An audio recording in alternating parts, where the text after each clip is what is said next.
Намираме се в Арнауткина къща. Това е по-малката къща, част от музейният комплекс на къща-музей Сливенски бит. Строена е от същия собственик дядо Бойо, средата на 19 век, за семейството на неговата дъщеря. Тук всичко, което е експонирано, показва бита на градското семейство. И вече показва европейското влияние, навлизането на новата мода. Има и български вносни мебели.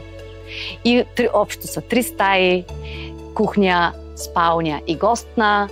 И виждаме разликата, огромната разлика в обзавеждането вече в кухнята. Имаме високи маси. В гостата имаме полюлеи, бюфети, които заменят стенните долапи. Вече имаме дървено кресло, скринове и така нататък.